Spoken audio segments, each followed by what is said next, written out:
Yo, yo, yo, yo, yo, yo, yo, yo. Fifth grade. It's time to talk about World War One. Action, violence, war. Woodrow Wilson. He was the 28th President of the United States. He was the president during World War One. During this time, it was not called World War One. It was called the Great War. It was after World War II had started that we began to call the Great War World War One. President Woodrow Wilson believed that the United States should remain neutral in the war. That means he believed that we should stay out of the war altogether. At first.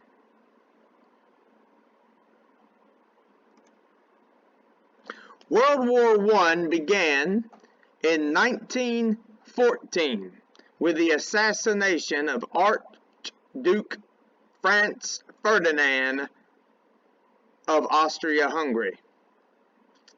The murderer was a Bosnian terrorist. The Archduke's murder caused Austria-Hungary to declare war on Serbia. And there he is with his wife.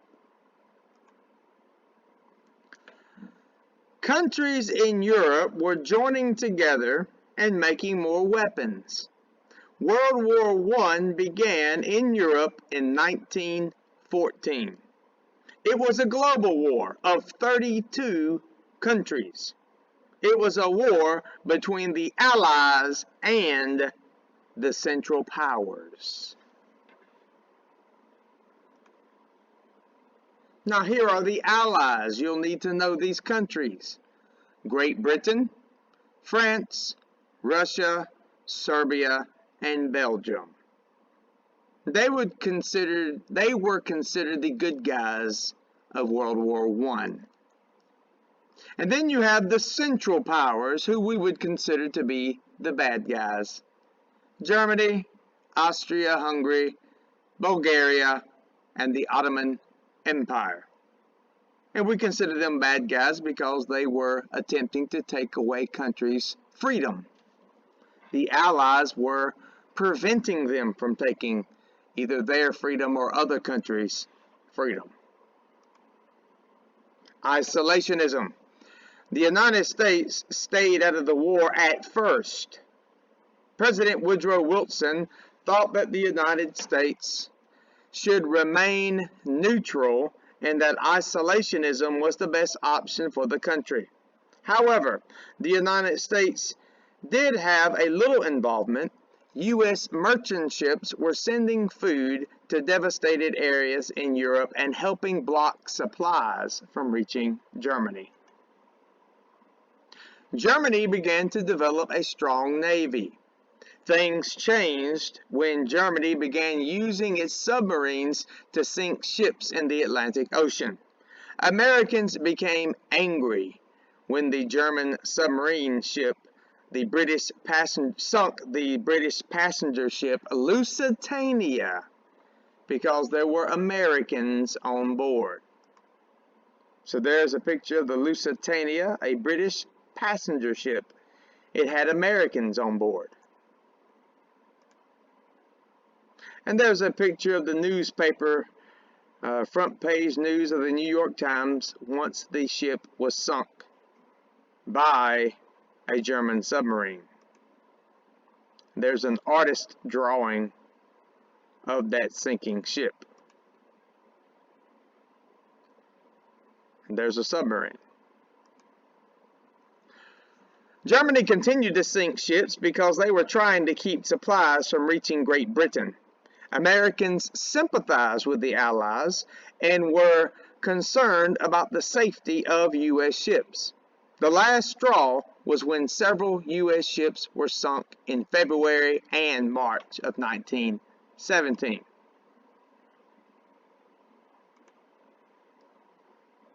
The Zimmerman Note.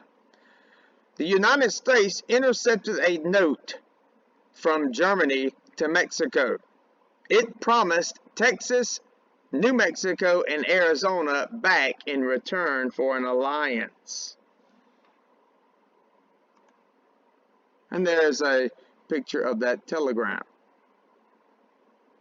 So Germany was trying to get Mexico to fight against the United States, is what this is stating. War is declared by the United States. So the United States got involved in 1917. Why? Number one, the sinking of the passenger ship Lusitania. Number two, several American merchant ships were being sunk by Germany. Number three, Americans sympathized or felt sorry for the Allies. And last, Germany tried to get Mexico to fight against the United States. Here's a picture of a battle taking place during World War I, somewhere in Europe. Same here.